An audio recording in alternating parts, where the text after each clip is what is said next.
Bonjour, bienvenue sur Cine Sensei, je suis Mehdi dans notre hors-série numéro 9 spécial Batman Days. Et aujourd'hui, hein, quoi c'est qui s'il vous plaît, aidez-moi, générique, s'il vous plaît, générique.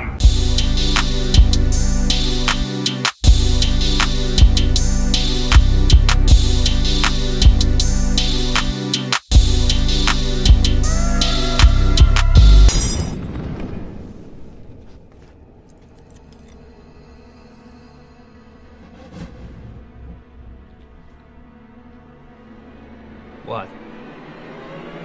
What?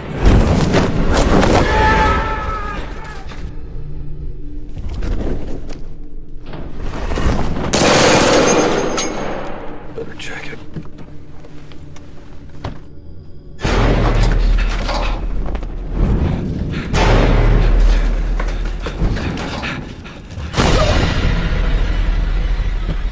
There's a problem out here. You better bail.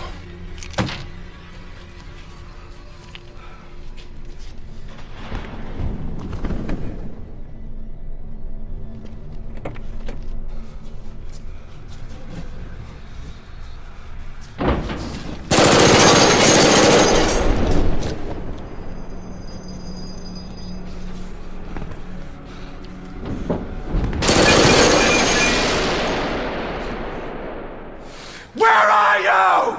Here.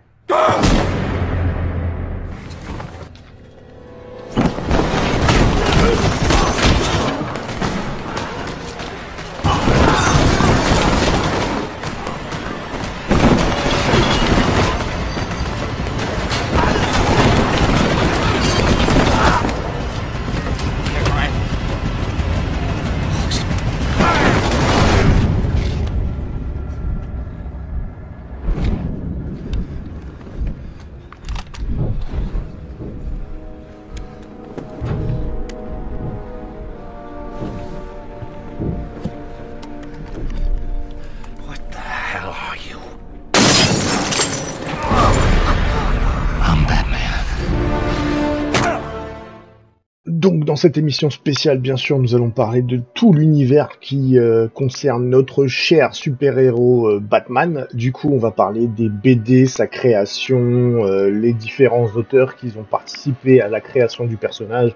On va parler des séries, des dessins animés, des films et des futurs films. Et du coup, après, je vais recevoir un invité ou avec elle on va partager. On va pouvoir discuter de l'univers de Batman, ce qui nous plaît, ce qui nous plaît pas.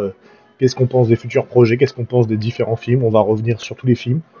Et puis voilà quoi, donc du coup on va commencer, c'est parti. Donc un magazine qui dont le nom Action avait sorti un super-héros hyper connu, hein, donc je ne le présenterai plus. D'ailleurs il est sur mon logo, hein, il n'y a pas que Batman. Il avait créé en mois de juin du numéro Action le super-héros que tout le monde connaît de Superman, qui a fait pas mal de beaux jours de Action, qui n'était pas encore DC.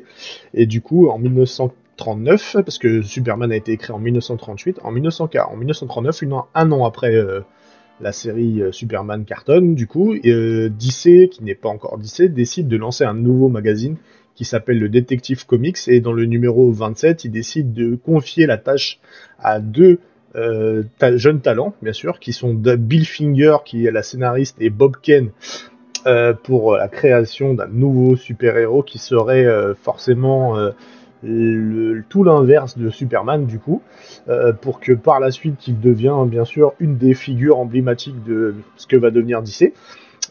Du coup, Bill Finger et Bob Kane décident de s'inspirer de Sherlock Holmes, de Zorro, de Dracula, de faire un super-héros qui n'a pas de pouvoir, qui est un humain comme tout le monde.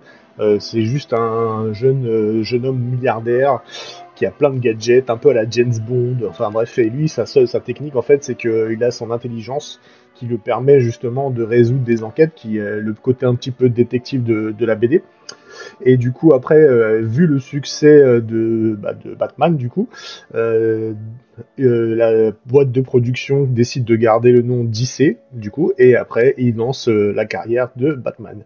Donc le début, Batman est assez sombre, c'est un petit peu un univers qui n'a rien à voir avec Batman. Et du coup, les parents commençaient un petit peu à avoir peur que Batman soit trop sombre.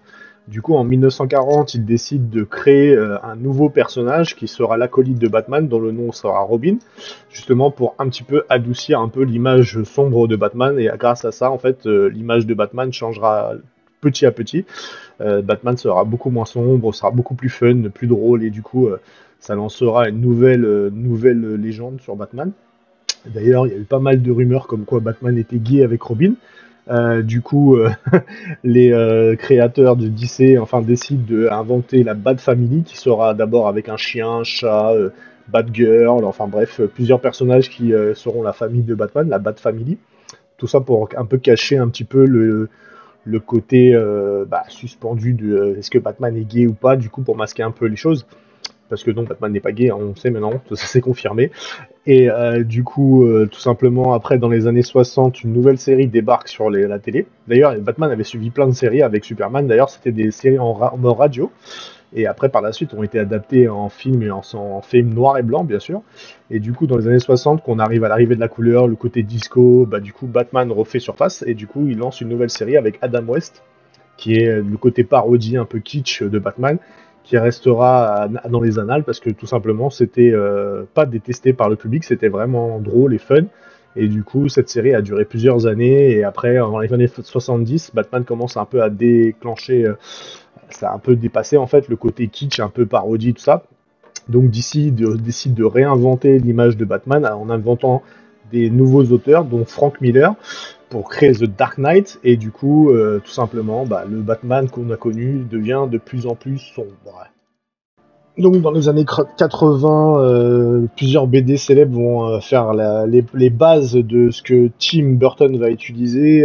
D'ailleurs, Frank Miller qui avait fait The Dark Knight Return en partie 1 et partie 2, qui sont sortis dans les années 80, qui a suivi avec Batman un long Halloween.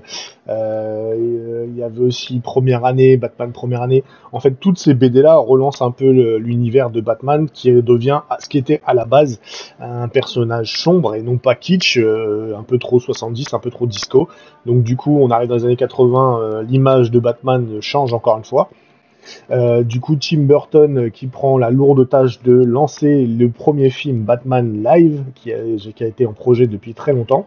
En 1989, le film apparaît dans nos salles de cinéma, et du coup, le carton est phénoménal. Du coup, la Batmania est lancée. Batman devient une icône. Tim Burton a été très malin, il a gardé son univers qui lui est très cher, un univers sombre avec de l'humour noir. En voiture, en voilà. Il s'est accompagné de deux acteurs qui étaient géniaux, qui étaient Michael Keaton dans le rôle de Bruce Wayne et de Batman, et Jack Nicholson qui est pour moi un des meilleurs Jokers que nous avons vus jusqu'à présent. Et du coup, le film est un carton phénoménal. Du coup, s'était entouré de Prince pour faire la chanson La Bad Dance. Tout le monde la connaît. D'ailleurs, La Bad Dance, c'est une chanson qui est toujours aussi culte. Et du coup, le succès est phénoménal. Il est international. Et du coup, tout de suite après, il a lancé une suite qui s'appellera Batman le défi, avec Denis DeVito dans le rôle de Pingouin et Michelle Pfeiffer dans le rôle de Catwoman. Pareil, dans la même logique que le premier, qui est une des meilleures suites qui a été faite dans les années 90 pour ma part. Et du coup, après, tout de suite après, comme le Batmania est lancé, du coup, il décide de lancer une série de jeux vidéo et de dessins animés, déjà sur les films et sur la série animée qui va arriver en 1992, qui a été inventée par Bruce Timm, qui est pour moi la meilleure série animée sur l'univers de Batman. Il n'y en a pas d'autre, c'est celle-là. Si vous l'avez jamais vue, il faut la regarder au moins une fois dans votre vie, en sachant qu'en plus le Joker est joué par Mark Hamill, qui est notre ne serait-ce que Luke Skywalker, quoi, qui joue le rôle du Joker, c'est génial, quoi. D'ailleurs, il a continué à jouer ce rôle pendant très très longtemps. De nos jours encore, c'est encore le cas. Il double encore le Joker. Et du coup, la voix de Batman qui est devenue culte maintenant, qui est la voix officielle de Batman dans tous les films d'animation, qui s'appelle Kevin McCroy, ou Roy, je sais plus. Il a apparu dans le Arrowverse, tout le monde le connaît, de toute façon tout le monde connaît sa voix au moins. D'ailleurs c'est lui que j'ai mis en intro, parce que tout le monde reconnaît sa voix directe, il s'appelle Kevin McCroy ou Roy, c'est lui qui est la voix officielle du dessin animé Batman. À chaque fois qu'il y a un dessin animé sur Batman, on utilise cet acteur qui joue le personnage Batman. C'est officiel, c'est comme Mark Hamill avec le Joker, quoi. Et du coup, les années 95 après, Tim Burton laisse un peu la place de réalisateur et devient juste producteur. Il laisse les commandes à Joel Schumacher qui fait Batman Forever, qui lancera la carrière de Jim Carrey, de Tommy Lee Jones, et bien sûr Val Kilmer, qui étaient des acteurs déjà connus à la base, avec Top Gun et d'autres films que Tommy Lee Jones avait fait. Top Gun, c'était Val Kilmer qui avait fait avec Tom Cruise, hein, tout le monde le connaît d'ailleurs, et Jim Carrey qui avait fait déjà pas mal de films à succès, donc du coup, le film était supposé cartonner. Du coup, d'ailleurs, c'est étrange dans cette histoire parce que Batman Forever a fait un bid au cinéma parce qu'ils ont parodié complètement ce que les deux volets avaient fait avec Batman numéro 1 et Batman le défi. Ils ont été. Le Batman Forever a démonté les Batman, il est archi nul, mais apparemment, il y a des rumeurs comme quoi Joel Schumacher avait une deuxième version de ce Batman Forever qui était plus sombre et que ça serait la Warner Bros. Qui aurait voulu changer de direction, tout simplement. Voilà.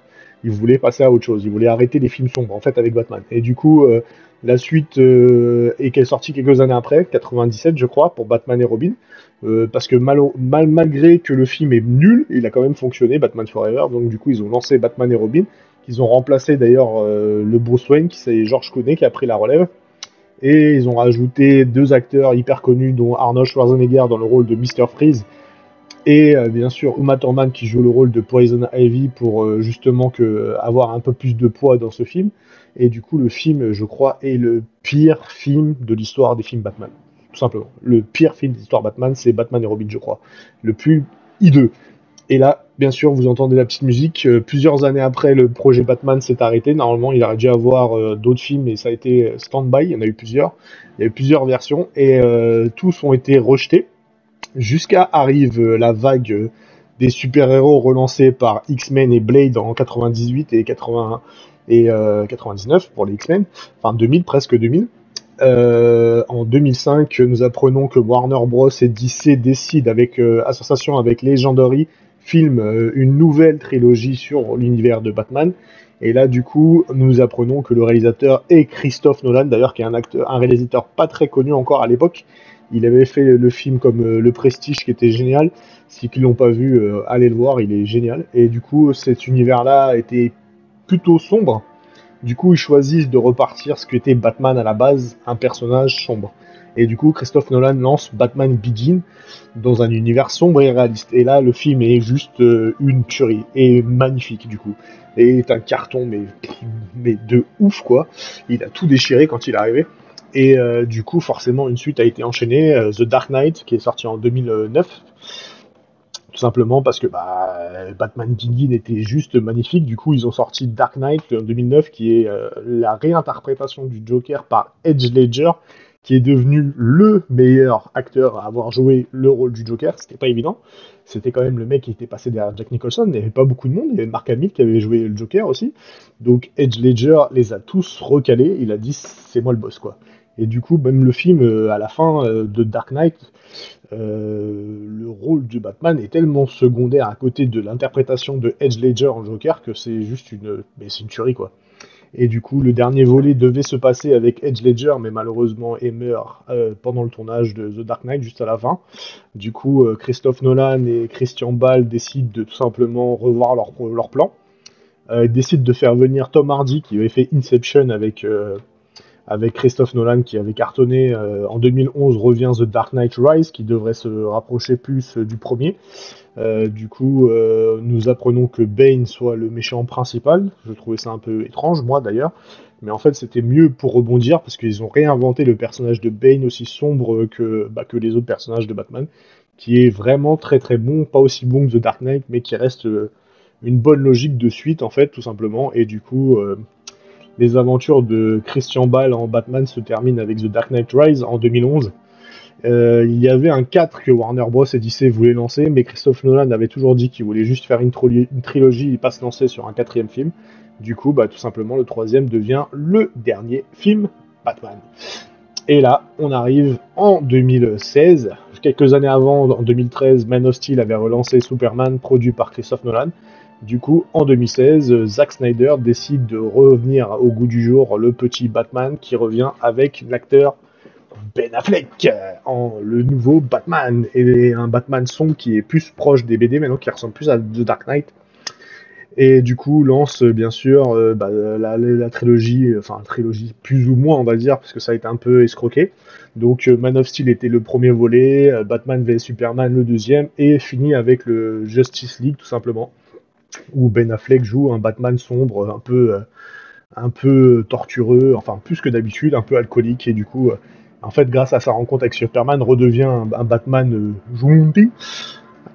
Du coup, décide de former la Ligue des Justiciers pour sauver le monde. En gros, bah, ça vous connaissez toute l'histoire, on en a déjà parlé plusieurs fois dans les autres émissions. Et nous apprenons que à la base, Ben Affleck devait faire un film Batman, mais c'est jamais fait parce que malheureusement, lui, il a décidé de laisser sa place. Il voulait pas réaliser le film, il voulait juste jouer, tout simplement. Il voulait pas se prendre la tête avec ça. Du coup, Mark Reeves a été recruté pour faire un film sur l'univers de Batman. Et du coup, on apprenait par la suite que Ben Affleck devait un peu laisser son rôle de Batman parce que Matt Reeves avait décidé de faire une trilogie, de rebooter un peu. Ils ont décidé de partir sur un autre délire et un nouvel acteur est recruté, bien sûr, qui s'appelle Robert Pattinson, qui joue bien sûr le nouveau Batman dans le film The Batman. Vous vous rendez compte, qui est prévu pour 2022, dis donc. Donc du coup, on croyait tous que Ben Affleck en Batman c'était terminé. On se dit ça y est, c'est fini. Tout simplement, bah finalement non. Ce n'est pas fini parce que nous apprenons que dans le film Flash, qui était prévu depuis très longtemps, qui devait reprendre l'histoire de Flashpoint, il devait recruter, bien sûr, Ben Affleck en Batman et Michael Keaton en Batman. Donc cette année, en 2022, vous n'allez pas avoir un film sur Batman, vous allez avoir 3 fois le film Batman. Alors, est-ce que 2022 est l'année de Batman? Ça, c'est une autre histoire. Du coup, dans Flashpoint, vous aurez Batman Ben Affleck et Batman Michael Keaton. C'est juste énorme, c'est un rendez-vous de ouf. Et franchement, j'ai vraiment très très hâte de voir ce film parce que j'ai super hâte de revoir Michael Keaton en Batman, qui est un de mes Batman préférés avec Ben Affleck et Christian Bale. Je les trouve géniaux, je les adore. Et du coup, j'ai un petit peu peur de Robert Pattinson en Batman, mais bon, vu les premières bandes annonces qu'on a vues, c'est très prometteur. On attend de voir ça avec impatience. Donc voilà pour tous les films et les séries. Et là, du coup, on va passer un petit peu au jeu. Donc, après le succès du premier film Batman Begins et du deuxième film The Dark Knight, en 2009, réapparaît un petit jeu qui passe au début inaperçu, mais très très vite devient la référence des jeux d'action et des jeux d'infiltration.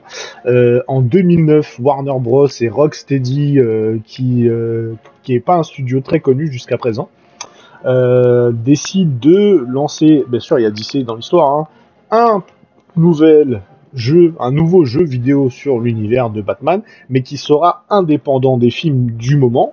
Parce que là, en fait, ce qui se passe ces dernières années, c'est que maintenant les films et les jeux vidéo sont dissociés. Avant, c'était l'inverse. À l'époque de 1989, quand Tim Burton a fait Batman, on avait le film Batman Tim Burton avec les acteurs, etc. Et vous avez le jeu qui est inspiré du film. Maintenant, c'est plus du tout le cas. Maintenant, on est en 2009 du coup. En 2009, il y a la trilogie de Nolan qui se fait son succès au cinéma. Et maintenant, une nouvelle trilogie débarque. La trilogie de PS4 ou PS3. Au début, ça commence sur la PS3. Le trilogie Batman Arkham Asylum, tout simplement. Et du coup, le jeu devient une référence, je l'ai dit tout à l'heure, une référence des jeux d'infiltration et d'action.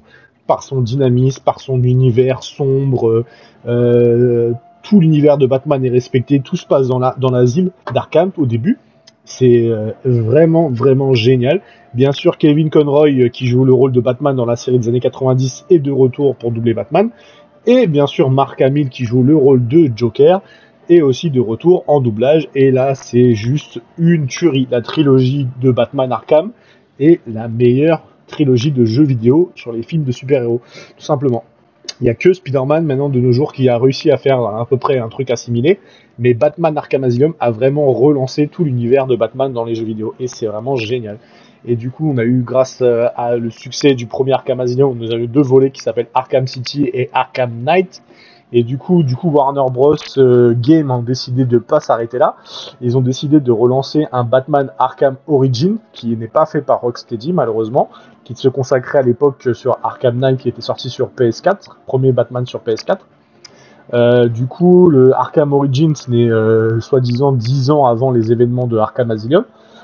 Qui est un jeu qui est plutôt pas mal, mais qui n'est pas du même trempe que les autres jeux, je dirais, de Arkham Asylum et Arkham City. Donc du coup, le succès est là, mais pas autant que les Arkham City et Arkham Asylum. Du coup, à l'arrivée de la PS4, les jeux HD maintenant apparaissent de plus en plus. Donc du coup, Batman relance Arkham Knight qui décide de faire Rocksteady. Une grosse promo à la Batmobile. J'ai vraiment détesté ce côté-là de jeux vidéo de Batman, tout simplement. Je l'ai trouvé ça vraiment pète-couille, quoi, clairement. Vraiment pète-couille.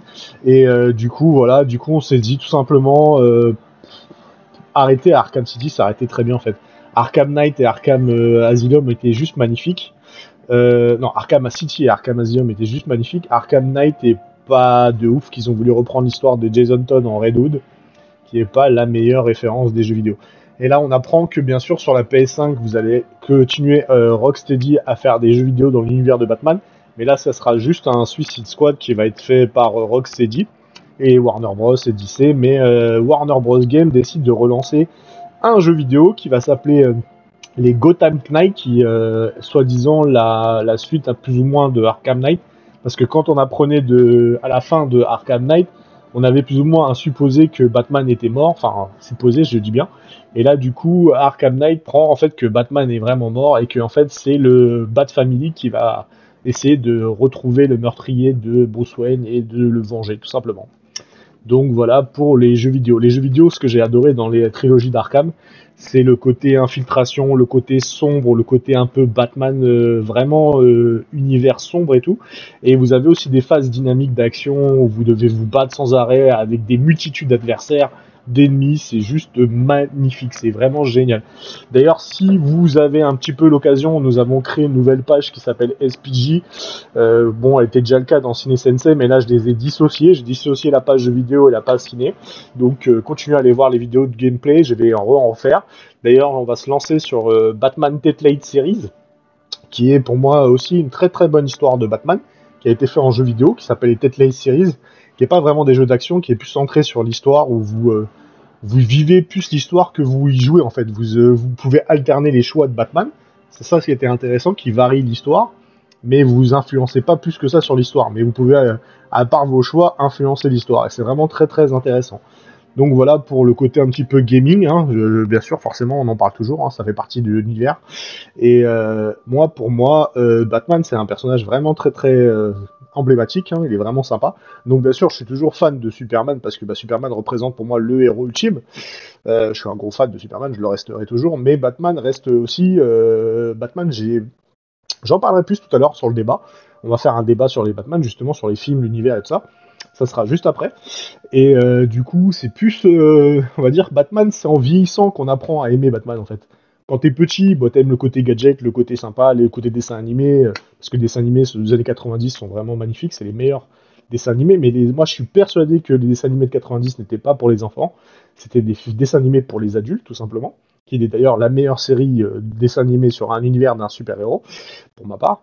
Et Batman, j'étais pas très très fan au début, mais au final, quand tu vis, tu apprécies énormément le personnage parce que tu comprends Batman. On a plus de facilité à comprendre à Batman que comprendre Superman, qui est juste le héros ultime. Mais Superman, c'est différent. On l'aime différemment parce que Superman, en fait, c'est tout le poids sur la Terre qui repose sur lui, donc c'est au-dessus encore.